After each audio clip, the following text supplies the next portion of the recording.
Hello everyone, welcome to the channel. Sudarshan Chakra batch ये दूसरा task आपका है। यूपी पीसीएस आरओ या फिर लोक सेवा आयोग से जितनी भी एग्जाम्स होते हैं उनके प्रीलिम्स का ये रामबाण बैच है।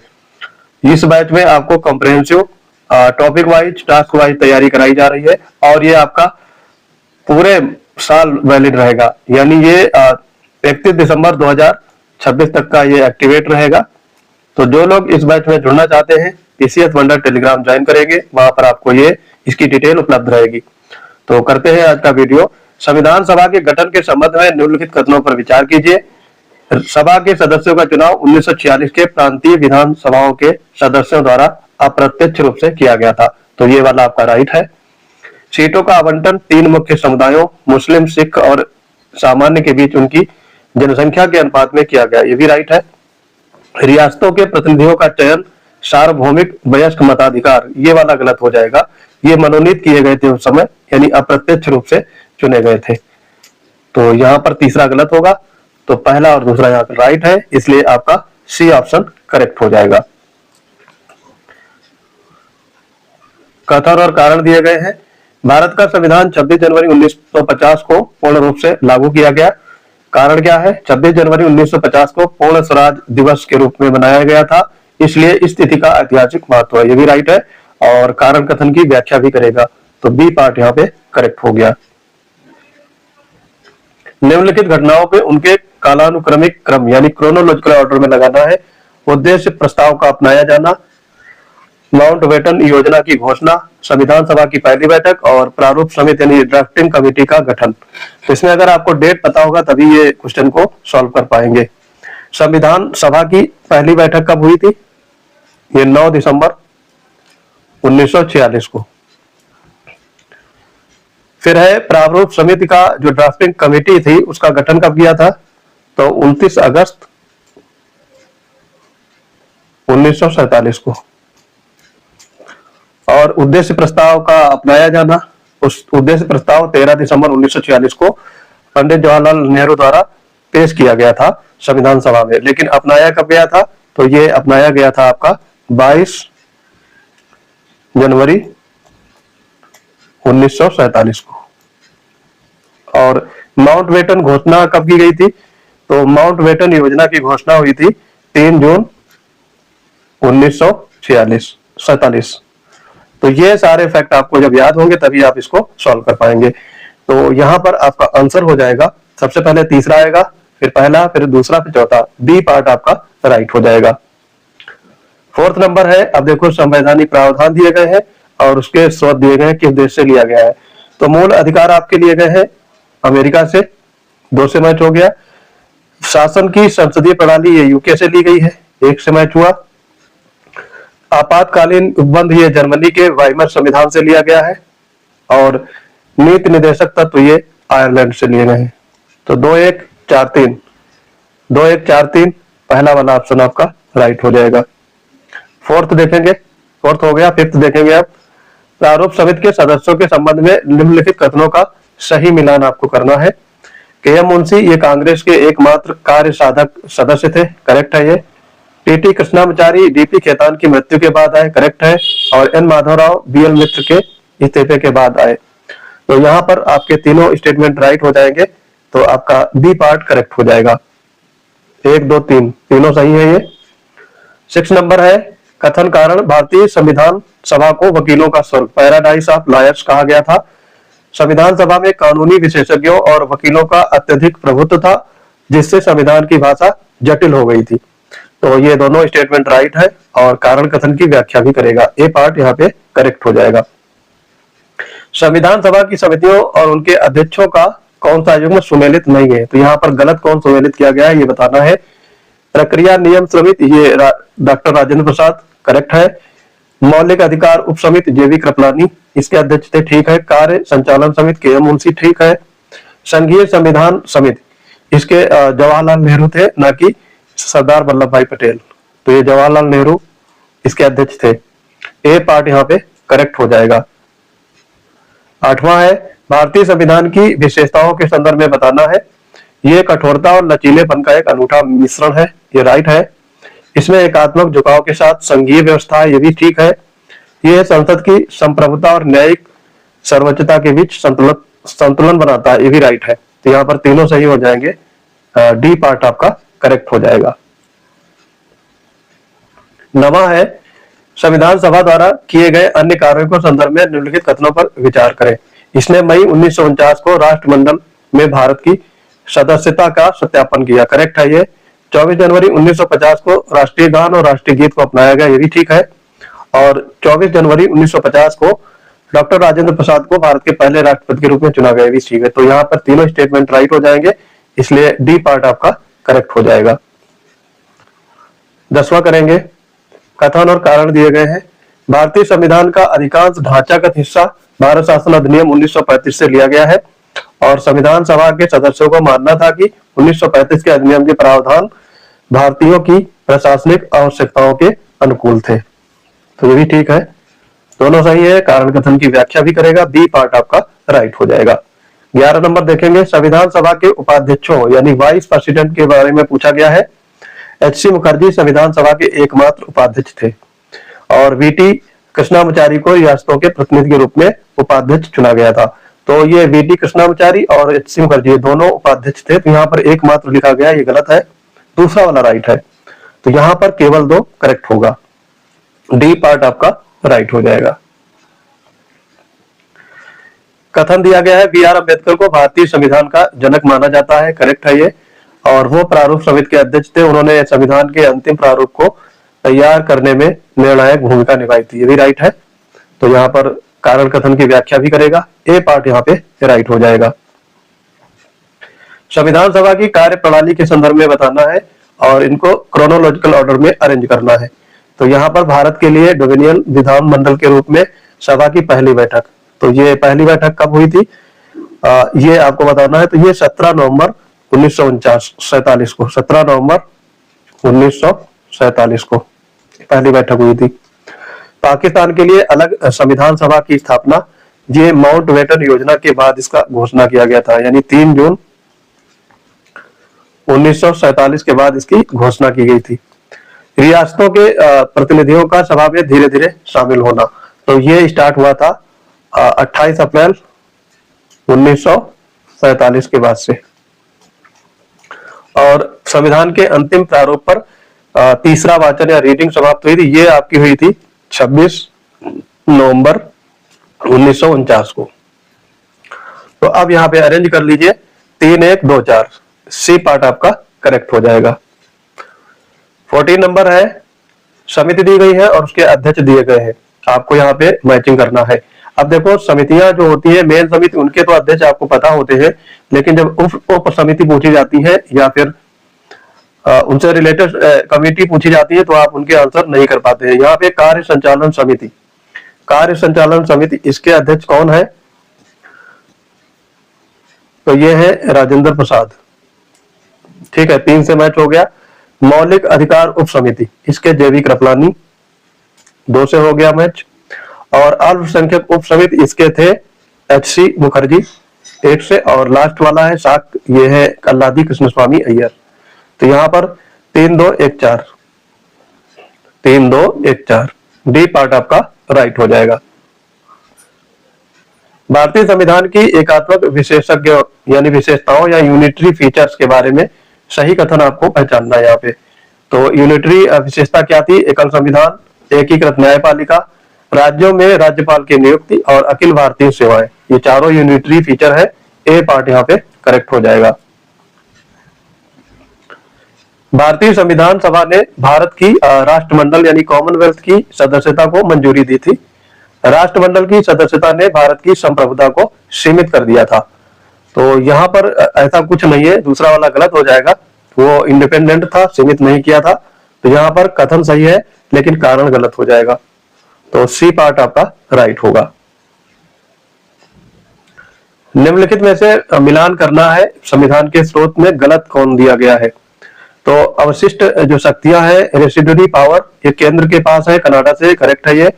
राज्यसभा के सदस्यों का नामांकन, ये आपका गलत दिया गया है, ये होता है आयरलैंड। तो नामांकन जो है वो आयरलैंड से लिया गया है राज्यसभा के सदस्यों का, लेकिन इनका जो चुनाव कराया जाता है वो साउथ अफ्रीका से। तो यहाँ पर इसको सूक्ष्म अंतर है, इसको ध्यान देना है। ये करेक्ट हो गया आपका बी पार्ट। स्वतंत्रता, समानता और बंधुत्व के आदर्श ये फ्रांस से लिया गया है, करेक्ट है ये। और विधि द्वारा स्थापित प्रक्रिया जापान से, ये भी राइट है। 18वां देखेंगे, संविधान सभा के सेक्रेटरी पूछा गया था, उसमें कौन थे? तो ये थे HBR अयंगार, ए पार्ट यहाँ पे राइट हो गया। प्रस्तावना या प्रियम्बल के संबंध में पूछा गया है और आपको असत्य कथन बताने हैं यहाँ पे। प्रस्तावना उद्देश्य प्रस्ताव पर आधारित है जिसे नेहरू ने पेश किया था, ये आपका राइट है। और इसे 42वें संविधान संशोधन द्वारा संशोधित किया गया था, तो ये दूसरा वाला आपका गलत हो जाएगा, ठीक है। और तीसरा क्या है? प्रस्तावना संविधान की शक्ति का मुख्य स्रोत है, तो ये भी गलत है। तो संविधान की शक्ति का स्रोत नहीं है और ना ही ये विधायिका की शक्तियों को प्रतिबंध करता है, तो यहाँ पर दूसरा और तीसरा गलत होगा, ऑप्शन में दिया नहीं है, तो यहाँ पे सेकंड और थर्ड रॉन्ग होंगे, ये आपका आंसर हो जाएगा, ये गलत दिया गया है ऑप्शन। 20वां है, भारतीय संविधान को उधार का थैला, बैग ऑफ बोरोइंग क्यों कहा जाता है? क्योंकि इसके अधिकांश प्रावधान विभिन्न देशों के संविधान से लिए गए हैं, बी पार्ट आपका राइट हो जाएगा। 21 है, संविधान सभा की आलोचनाओं के संदर्भ में निम्नलिखित कथनों पर विचार कीजिए। विस्टन चर्चिल ने कहा था, भारत के संविधान ने यानी भारत के केवल एक बड़े समुदाय का प्रतिनिधित्व किया था, तो ये करेक्ट है। विस्टन चर्चिल ने कहा था, संविधान सभा ने भारत के केवल एक बड़े समुदाय का प्रतिनिधित्व किया। और लॉर्ड विस्काउंट साइमन ने हिंदुओं का निकाय, अ बॉडी ऑफ हिंदूज कहकर पुकारा, ये भी ठीक है, तो दोनों यहाँ पे राइट हो जाएंगे, डी पार्ट आपका करेक्ट हो गया। डॉक्टर BR अम्बेडकर ने संविधान के अंतिम प्रारूप में अल्पसंख्यकों के लिए सुरक्षा उपायों पर जोर दिया था और वो चाहते थे कि भारत का संविधान केवल बहुमत का शासन न बनकर समावेशी लोकतंत्र बने, तो ये भी ठीक है। और कारण कथन की व्याख्या भी करेगा, ए पार्ट यहाँ पे करेक्ट हो जाएगा। संविधान सभा के प्रतीकों और कलात्मक कार्यों के संबंध में बताना है कौन सा मिलान सही है। संविधान सभा का मुहर जो सील होती थी उसमें हाथी का प्रतीक था, ये करेक्ट है। मूल संविधान का हिंदी संस्करण का सुलेखन वसंत कृष्ण वैद्य ने किया, करेक्ट है। संविधान के पन्नों का सौंदर्यीकरण नंदलाल बोस और उनके शिष्यों ने किया, ये भी ठीक है। यहाँ पे तीनों स्टेटमेंट राइट होंगे, बी पार्ट आपका करेक्ट हो जाएगा। 24 है, कैबिनेट मिशन योजना के अनुसार प्रत्येक प्रांत को आवंटित सीटों का निर्धारण किस आधार पर किया गया था? तो ये सीटों का निर्धारण प्रति 10 लाख की जनसंख्या पर एक सीट, डी पार्ट आपका करेक्ट हो जाएगा। निम्नलिखित में से कौन सा संविधान सभा के कार्यों के कालानुक्रम क्रम में सजाना है? राष्ट्रमंडल सदस्यता का सत्यापन, राष्ट्रीय ध्वज का अपनाया जाना और राष्ट्रीय गान का अपनाया जाना। तो यहाँ पर डेट आपको पता होनी चाहिए। राष्ट्रमंडल जो सदस्यों का सत्यापन था वो कब हुआ था? मई 1949 में। और राष्ट्रीय ध्वज अपनाया गया था 22 जुलाई 1947 को। और राष्ट्रीय गान अपनाया गया था आपका 24 जनवरी 1950 को। इसी दिन डॉक्टर राजेंद्र प्रसाद ने प्रथम राष्ट्रपति के रूप में शपथ ली थी। तो यहां पर आपका हो जाएगा 2-1-3, बी पार्ट आपका राइट हो जाएगा। भारतीय संविधान का उद्देश्य दर्शन उस उद्देश्य प्रस्ताव में निहित है और उद्देश्य प्रस्ताव ने भारतीय राज्य के संप्रभु लोकतांत्रिक गणतंत्र स्वरूप की रूपरेखा प्रदान की। तो ये दोनों सही है और कारण कथन की व्याख्या भी करेगा, ए पार्ट यहाँ पे करेक्ट हो जाएगा। भारतीय संविधान में राज्यसभा के चुनाव की विधि ये किस देश के संविधान से प्रेरित है? तो राज्यसभा के चुनाव की विधि साउथ अफ्रीका से लिया गया है और राज्यसभा के लिए सीटों का जो बंटवारा होता है वो आपका आयरलैंड के संविधान से लिया गया है। चुनाव की प्रक्रिया साउथ अफ्रीका से।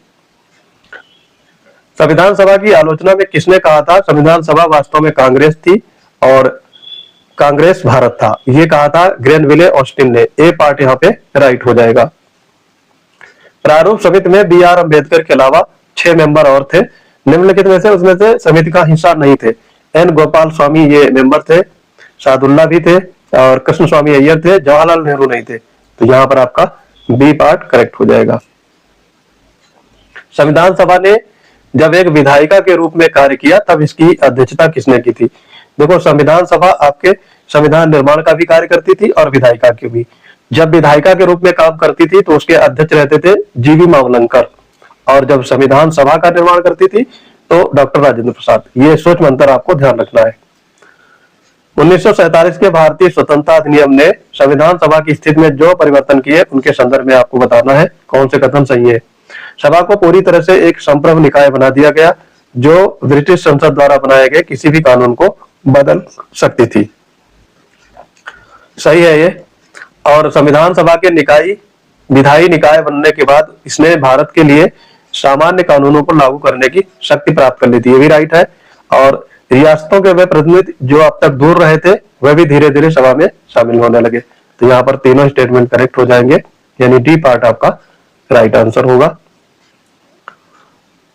संविधान सभा को एक दलीय राष्ट्र, एक दलीय निकाय कहा गया, करेक्ट है ये। और 1946 के चुनावों के बाद कांग्रेस ने संविधान सभा की 296 ब्रिटिश भारतीय सीटों में से 208 सीटें जीतकर भारी बहुमत प्राप्त किया था। तो ये दोनों राइट है और कारण कथन की व्याख्या भी करेगा, डी पार्ट आपका राइट हो जाएगा। संविधान सभा के निर्माण से जुड़ी घटनाओं को कालानुक्रम में व्यवस्थित करना है। डॉक्टर सच्चिदानंद सिन्हा का अस्थायी अध्यक्ष चुना जाना, ये आपका हुआ था 9 दिसंबर 1946 को। उद्देश्य प्रस्ताव का सर्वसम्मति से लागू हो जाना या स्वीकार किया जाना, ये 22 जनवरी 1947। ये प्रस्तुत किया कब गया था? 13 दिसंबर 1946 को पंडित जवाहरलाल नेहरू के द्वारा। वीएन राव द्वारा संविधान का पहला मसौदा यानी फर्स्ट ड्राफ्ट तैयार कब किया गया था? तो ये अक्टूबर 1947 में। और संविधान सभा पर सभी सदस्यों ने अंतिम रूप से हस्ताक्षर कब किया था? तो ये 24 जनवरी 1950 को, तीसरे वाचन में। और इसी दिन डॉक्टर राजेंद्र प्रसाद ने भारतीय राष्ट्रपति के लिए प्रथम राष्ट्रपति बने थे। तो ये भी आपको ध्यान रखना है। यहाँ पर आपका ये सही मैच दिया गया है 1 2 3 4, सी पार्ट करेक्ट हो जाएगा। संविधान सभा के सुलेखकों और कलाकारों के संदर्भ में निम्नलिखित कथनों पर विचार करना है। मूल संविधान का सुलेखन या इटैलिक स्टाइल प्रेम बिहारी नारायण रायजादा ने किया था, करेक्ट है ये। सौंदर्यीकरण और सुलेखन किया था राम मनोहर सिन्हा ने। और मूल संविधान के हिंदी संस्करण का सुलेखन बसंत कृष्ण वैद्य ने। तो यहाँ पर ये तीनों करेक्ट है, ए पार्ट आपका राइट हो गया। संविधान सभा ने संविधान के कुछ प्रावधानों को 26 नवंबर 1949 से ही प्रभावी कर दिया था, करेक्ट है ये। और नागरिकता, चुनाव और अस्थायी संसद जैसे विषयों पर तत्काल कानूनी ढांचे की आवश्यकता थी, ये भी ठीक है। और कारण कथन की व्याख्या भी करेगा, तो सी पार्ट यहाँ पे राइट हो गया। संविधान सभा की समितियों के संदर्भ में बताना है कौन सा असत्य है। तो नियम प्रक्रिया समिति के अध्यक्ष थे डॉक्टर राजेंद्र प्रसाद, सही है ये। और राज्यों के साथ वार्ता करने वाली समिति के अध्यक्ष जवाहरलाल नेहरू थी, ये भी राइट है। प्रांतीय संविधान सभा की अध्यक्षता ये सरदार वल्लभ भाई पटेल कर रहे थे, ना कि जवाहरलाल नेहरू। तो यही आपका आंसर हो जाएगा। और मौलिक अधिकार और अल्पसंख्यक सलाहकार समिति के अध्यक्ष थे सरदार पटेल, ये ध्यान रखेंगे, पूछा जाता है। संविधान के ग्रंथ परक या टेक्सचुअल स्रोतों के संबंध में कौन सा मिलान गलत आपसे बताना है। कानून बनाने की प्रक्रिया ये आपकी ब्रिटेन संविधान से ली गई है, ना कि अमेरिका। तो यही वाला आपका राइट हो जाएगा। बाकी ये सारे मैच हैं, आप देख लेंगे। चुनाव प्रणाली आयरिश और वाणिज्य स्वतंत्रता ये ऑस्ट्रेलिया संविधान से लिया गया है। उन सदस्यों की पहचान करें जिन्होंने स्वास्थ्य कारणों या मृत्यु के कारण मूल रूप से चुने गए सदस्यों का स्थान लिया था। ये इंपॉर्टेंट है और इसको ध्यान रखेंगे, कई बार एग्जाम में पूछा गया है। तो यहाँ पर एन माधवराव और टीटी कृष्णाचारी, सी पार्ट आपका राइट हो जाएगा। तो यहाँ पर देखो, एन माधवराव ने बीएल मित्रा का स्थान लिया था और टीटी कृष्णाचारी ने डीपी खेतान का। 39 देखेंगे। भारतीय संविधान को एक जीवंत दस्तावेज या लिविंग डॉक्यूमेंट कहा जाता है। इसमें बदलती परिस्थितियों और जरूरतों के अनुसार संशोधन करने का प्रावधान अनुच्छेद 368 के तहत मौजूद है। तो दोनों राइट है। कारण कथन की व्याख्या भी करेगा, बी पार्ट आपका करेक्ट हो जाएगा। आगे देखेंगे, इसमें कैबिनेट मिशन द्वारा निर्धारित संविधान सभा की संरचना के बारे में कौन सा सही नहीं है। तो यहाँ पर नहीं पूछा गया है।